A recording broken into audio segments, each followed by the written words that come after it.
function? This is a global function. I could call it anywhere within this file. I could call it anywhere within this program. It's not great, but that is super important because it's something that is not specific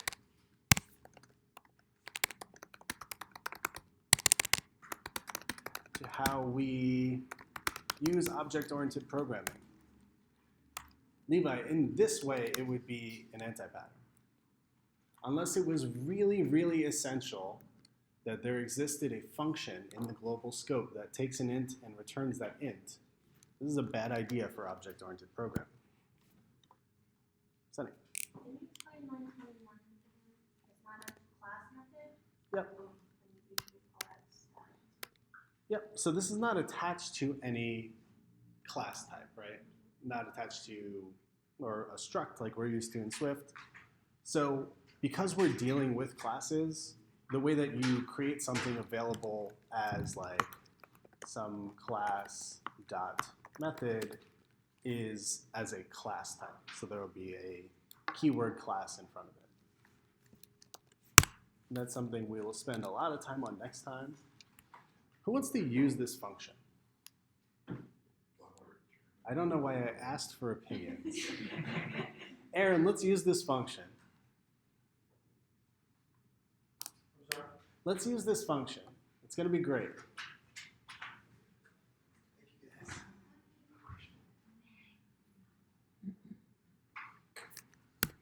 All right.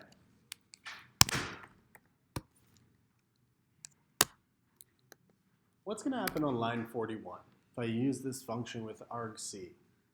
What does that whole line do? Think back to week 2 of being here at Pursuit. I believe it was the weekend of July 4th, or the week of July 4th.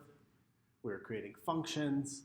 What does calling this take in an int and return an int with an argument called argc do? What does that whole line do?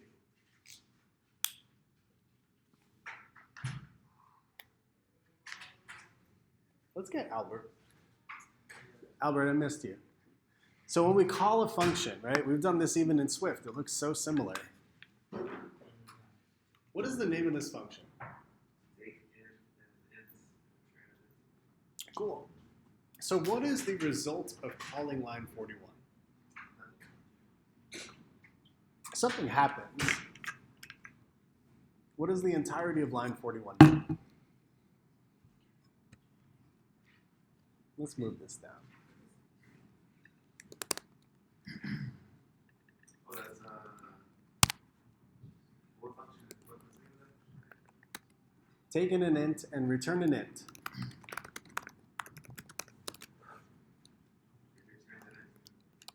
Yeah.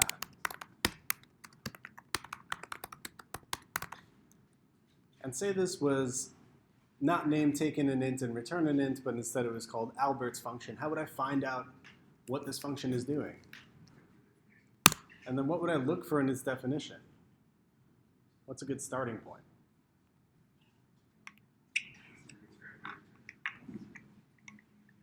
Yep. We could see its return type, and then we could actually look in the implementation to see how it returns that thing. Amazing. So all this line does is it's going to return some int value. I'm going to leave that in there. But that means that if that whole thing returns an int value just like we're used to, I could call it there and use this entire statement as an int. I could format into my string argc has. Well, let's take in argc and return it, I guess. And there's an int there.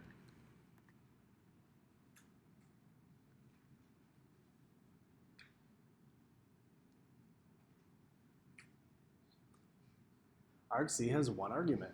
So it has that one default argument. So functions are pretty much the same exact thing. They're just written differently. Like, I promise you. They're just written differently in the order in which you write them. And then you can also declare them before you do anything else. So I'm going to leave this declaration here.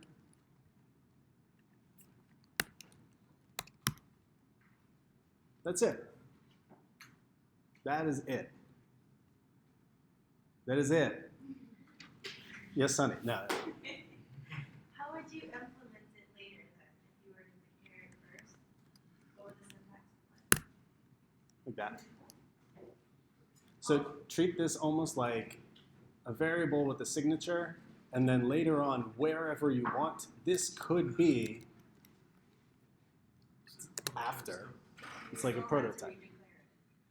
We would have to, instead of just declaring it, we'd have to define its functionality. We'd have to initialize it. Think of it like a variable.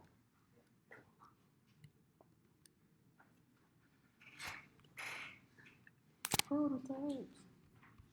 All right. Those are functions. Those are not methods. Methods are different. Sam just got so excited. Methods, when we talk about them, Angela, let me ask you. I bet you know. When we use methods, are they just these global functions, or do they exist in a certain context? Yeah, we can only use it on the object it was made for. So in order to do that, if I want to make a new instance method, I would have to make it somewhere in the definition of an object, right? Love it. Love it so far. And that means that we have to get into how we actually create objects. What were the two types of files? I'm going to put this down here. Creating objects.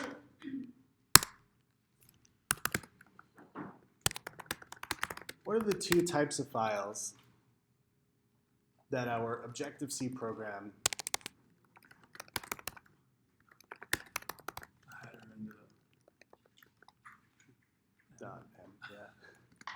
our Objective-C program will use .h, which is a header file, and a .m, which, I don't know, I've just called it .m, but I guess it's just an Objective-C file. So I remember the purpose for those two files. We split out certain parts of our code between them.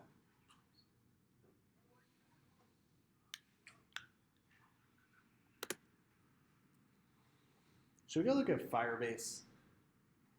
Let's go look at Firebase. It'll be fun, I promise. Famous last words. Let's look at Firebase storage.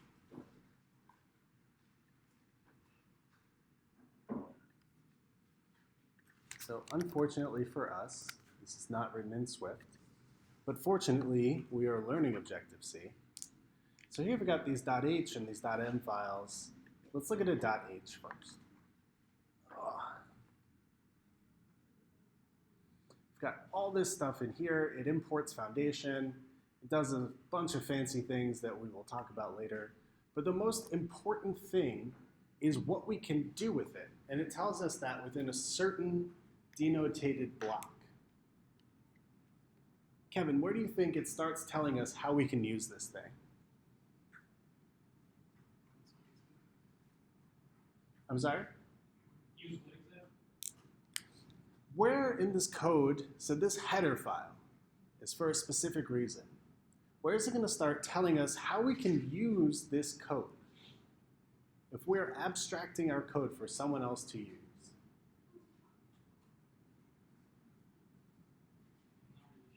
Okay. Kimball? Line 32. Line 32, what keyword do you see there?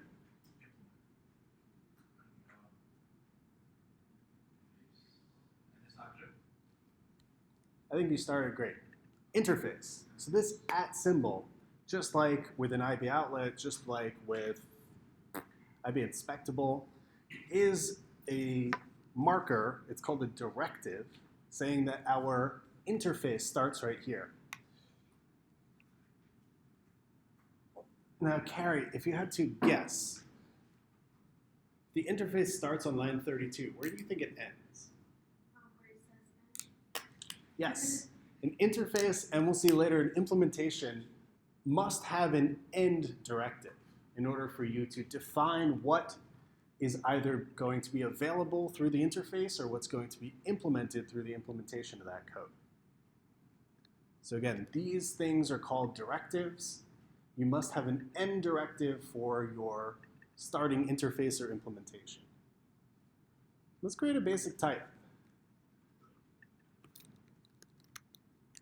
So in our dot header, we had the interface, and I'm going to cheat and tell you .m usually has the implementation,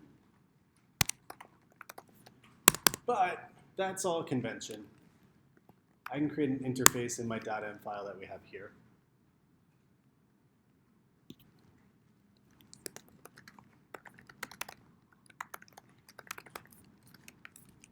Header. Encapsulates.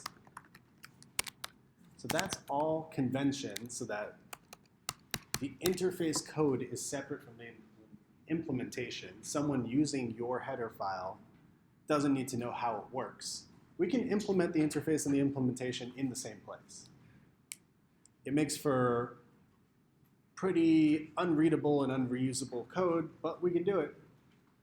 So a class is a way we create a type in Objective-C, just like we can do it in Swift. What type do we want to create?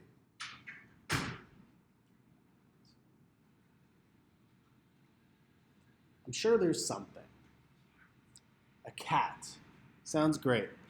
So just like with Swift, we use caps to show we're creating a new type. And then the interface, what's that? Has Pascal convention? I don't know what that means. Okay. Then the interface demands that it inherit from a superclass. It demands that. When you create an interface for a new type, it needs to inherit from, in the very least, this fancy little guy called NSObject, which we've read about before, but let's read again. The root class of most Objective-C class hierarchies from which subclasses inherit a basic interface to the runtime system, and we'll stop reading there. But you have to subclass from NSObject to, at least in the first place, allocate and initialize an empty object. If you don't inherit from NSObject, there is nothing available to you. So initializing an object is a behavior that's inherited from NSObject.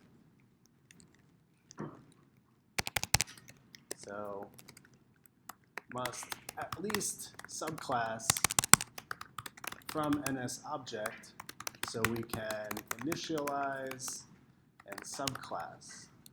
Nope.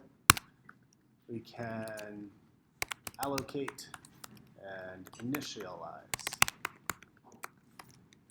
So those things aren't built in for us.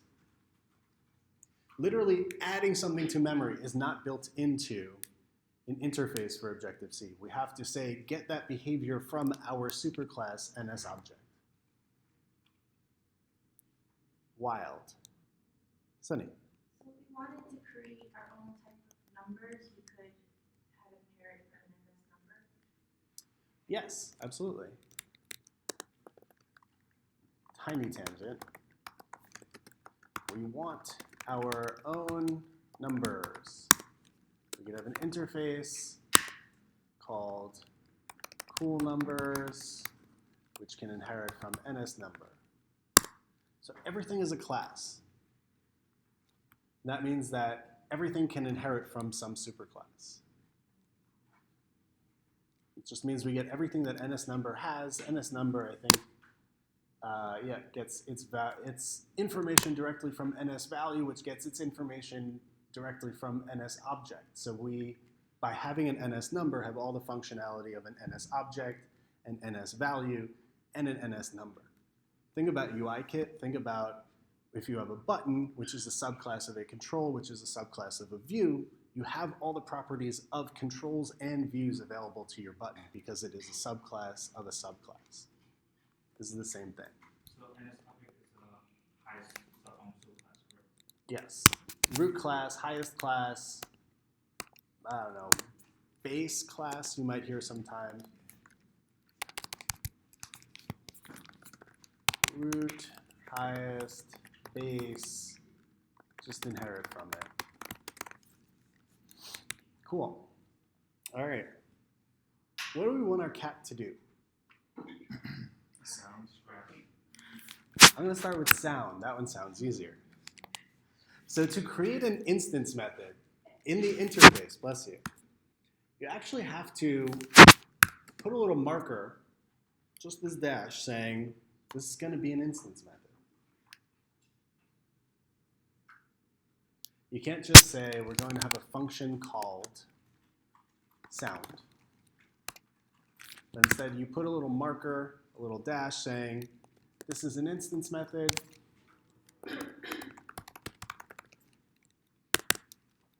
And the other type we could do is, like we were saying, a class method, which uses a plus in front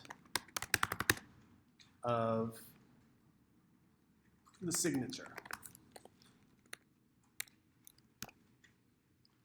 So we declared an object, we declared a function right up here.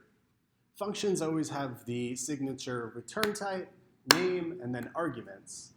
Our interface is just going to provide the signature. So it's going to be similar to that declaration we did on line 22. We're not going to have any implementation in our interface. Instead, we're going to say there is an instance method called sound. I'm going to say it returns a void, and it takes in nothing.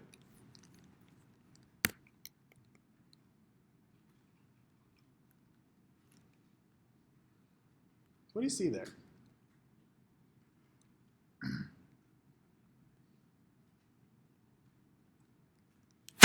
An error, right?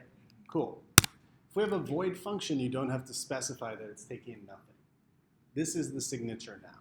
So slightly different from, if you have a function taking in no arguments, you don't have to specify. But you do have to specify the return type. Well, we learned something new. Okay. Let's go to convention. You should specify the return type of your functions, even when you don't need to.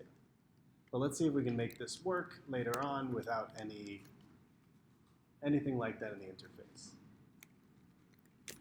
All right, this sound method. Does it take any arguments?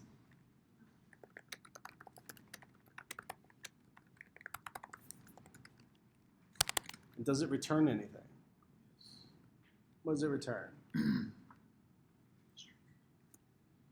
So the interface is going to tell you everything you need to know about it. Does it return anything? Yeah. No worries. So it doesn't take any arguments and doesn't return anything.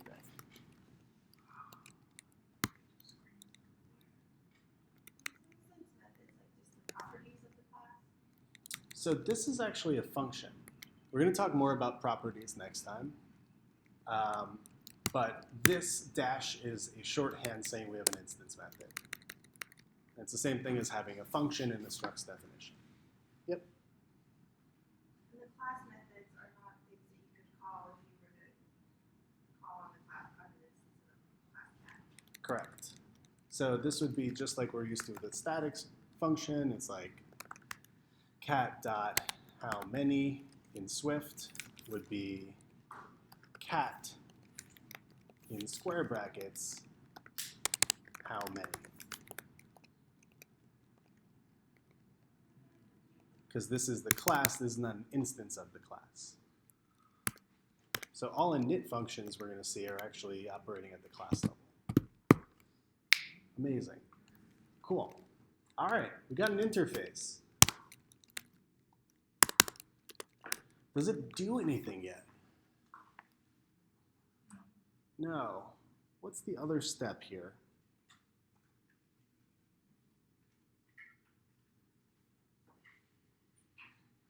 Adam, I know how I'm going to use this thing, but it doesn't do anything yet. What do we call making it do something?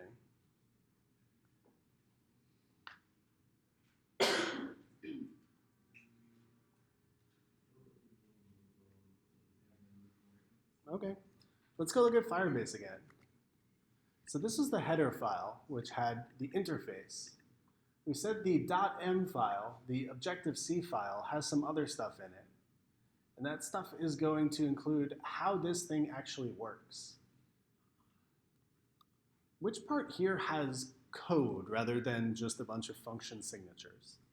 If you look for a certain directive. What part here has some code that's actually implemented? It'll start with another like @ keyword. I can't hear you exactly. Yeah, exactly. So everything under implementation is going to tell us how those functions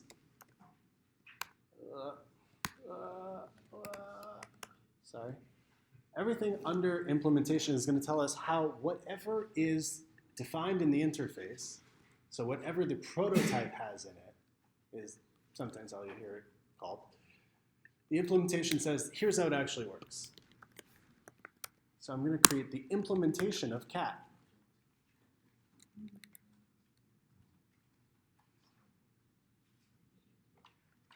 It gives us a warning saying method definition for sound not found. So what do we have to do? Yeah, let's make a function, a method called sound. And here's something really nice that tells us is if we create the interface, then we'll know exactly how to implement it. We actually get a warning from the program to let us know that, or let us know if the interface hasn't been implemented in its entirety.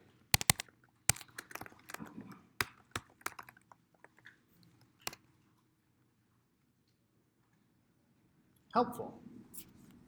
I think so. What else do we see about the implementation when we just start typing implementation, hit enter? What don't we need to include with the information about cat in the implementation? Yes. That's right. We don't need to indicate any inheritance. Don't need to know about superclasses here. Because the interface is how someone actually uses cat. The implementation is just the code for the stuff in the interface. Let's say that again. The implementation only needs to create the code that lets you interface with a cat. So we don't need to know what its parent class is. Sunny. Our interface is what would normally go in our header file, and then the implementation would be in our end file. Yes. And we can add them both together, right? So now you can both together right now. Just like this, yep. When we start to import things like we'll do next time and share code around, that's when we'll want them in separate files, that everything's clean and easy and no one cries and that kind of stuff. All right, so we got an interface for a cat. Let's implement that one void function. Jason, do you want to take a stab at creating a sound function for an instance of a cat?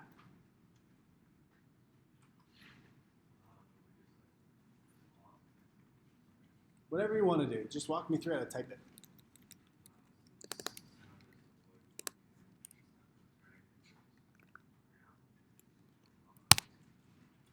Can you help me figure out how to type it? I don't know how to type anymore.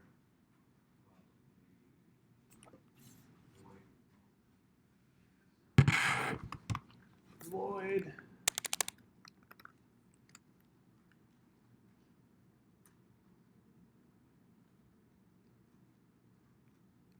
Let's go with sound.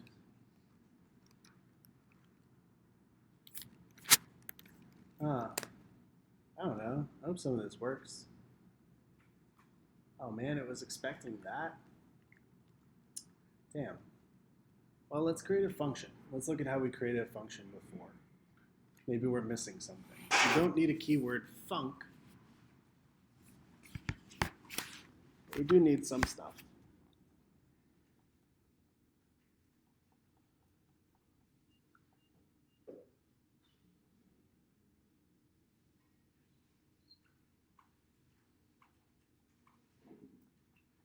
Should we take 5 minutes and let people look up the syntax for implementing this? Let's do that. Let's take 5 minutes.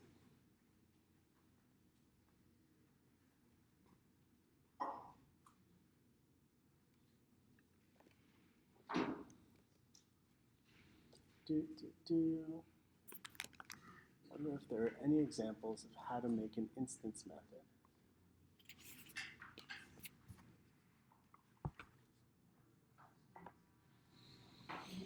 I don't know. It's going to be tough.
Okay, raise your hand if you think you can make our cat make a sound.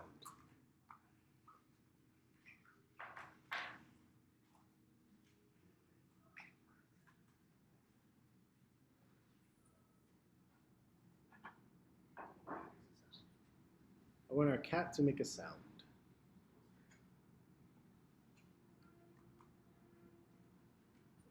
I just want our cat to make a sound.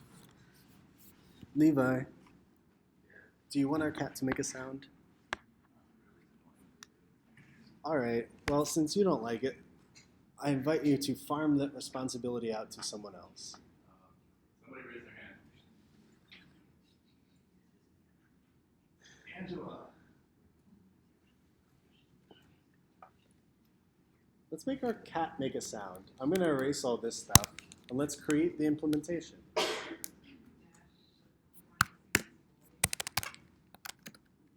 So what does that dash indicate again? Awesome. Thank you. Void.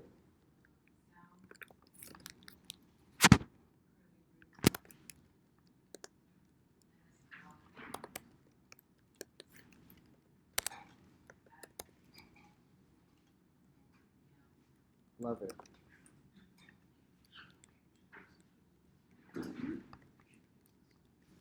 So here is the implementation for an instance method called sound on a cat. Albert, why is this giving me an error? Sorry? That stuff. Need a semicolon. The end of every expression. What a pain. All right, but here's the thing. This is all we need. I have a cat that makes a sound, and I have an interface for someone else to be able to create a cat. And because cat inherits from NSObject, I can create a new version of this cat. Let's do that all over. Guys, don't go on vacation where you just help someone move out of their house for 5 days. Because I inherit from NSObject, you can allocate space to that new cat, and you can initialize an empty new cat. So I can create a cat in here, I hope. Let's see.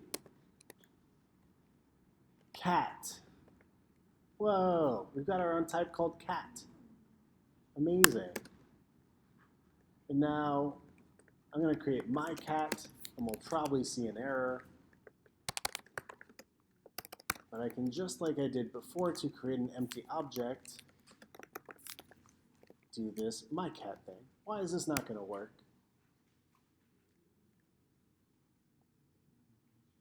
It didn't give us an error. Do we need it above? That would make sense. Whoa. Do we need it above? Let's see.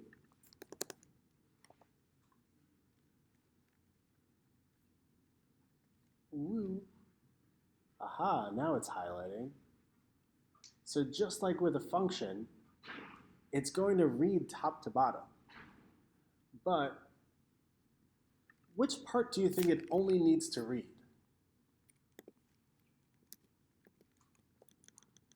If we're going to use a cat, do we use its interface or do we use its implementation? If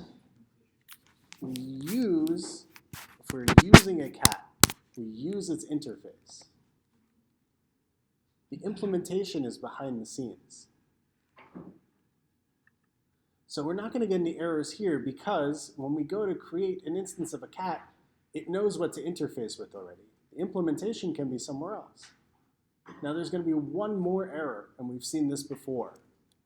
It has to do with all objects. Interface type cannot be statically allocated. How do we declare a new instance of an object? It needs to be a pointer. Now we have a cat. We have a cat. The interface must be available for use, but the implementation does not need to be. So interface and implementation are actually explicitly split out. They are used differently.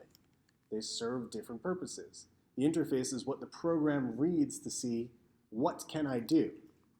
And then the implementation is how the program then goes and references, here's how I do that.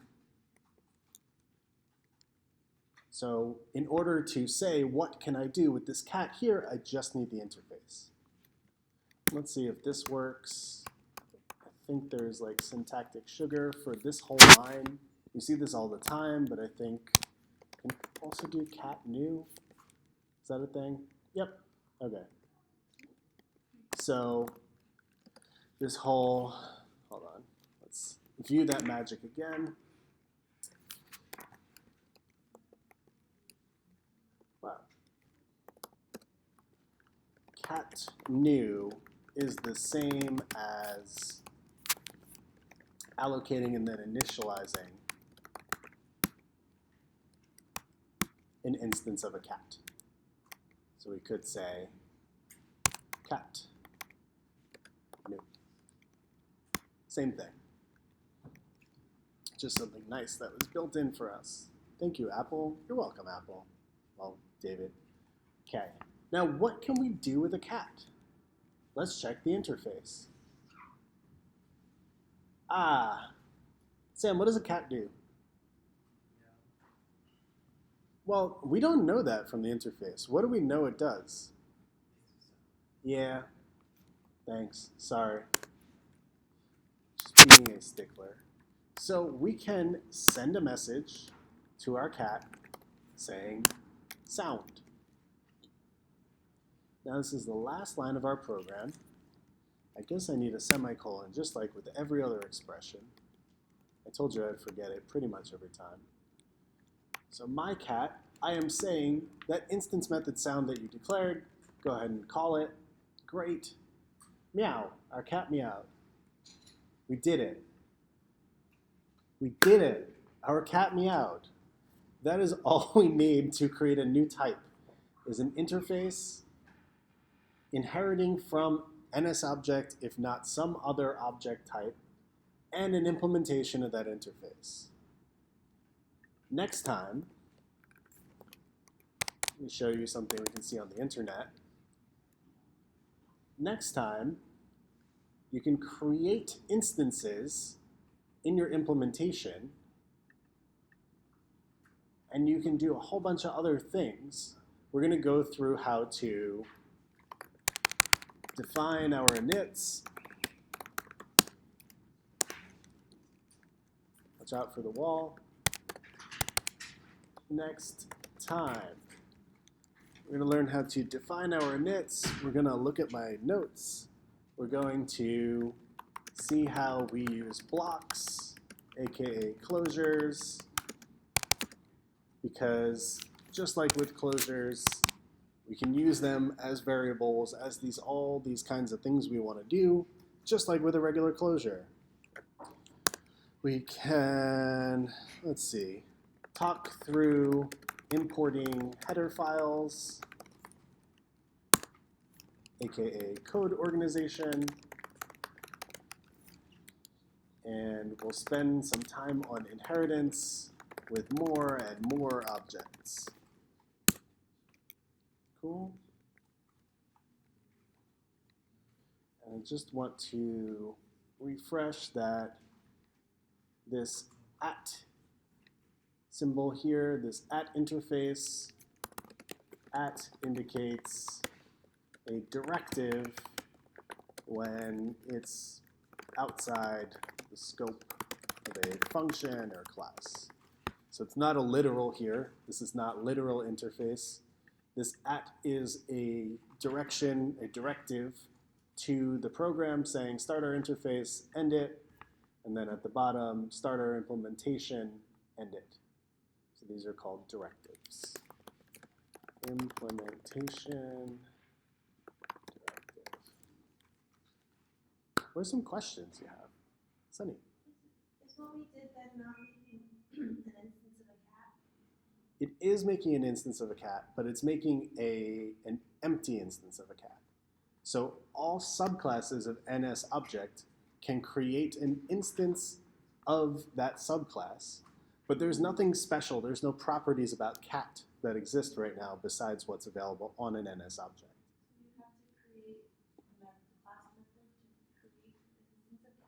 So we have a method. Yes, we're going to create a method. We'll do it as an instance method, but we'll define our inits, and let's be specific, thank you. So we can add properties to our classes. So we can mutate those properties. So we can create more functions, blah, blah, blah, blah, blah. And so we'll go into more detail about some of this scary stuff, like in our, well, all that's really scary, but in our header file, is this a good example? Yeah, so this is a property, and we need to know what all those words mean in our fur app. But our interface is really nicely laid out here. There's this thing called a FIR storage component inheriting from an S-object that has one property, the app that the instances are set on, and it has two instance methods, one of which is an init function.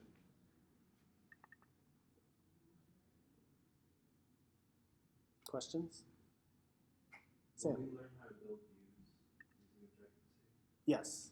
So this and next week, think of like as unit 1, and then the 2 weeks after we'll treat like unit 2. Second question. Yeah. Are headers like models and treated like view controllers? Not quite. Like it's a good analogy, but not how I would recommend thinking of it. Think of an interface as a prototype, a blueprint, something like that, but as opposed to a protocol in Swift, which we've also called a blueprint, the interface is implemented somewhere else. So it's a listing of available properties and methods rather than a template for how you should create properties and methods on types. And then the .m file is where you actually implement and describe and create the functionality for everything listed in the interface.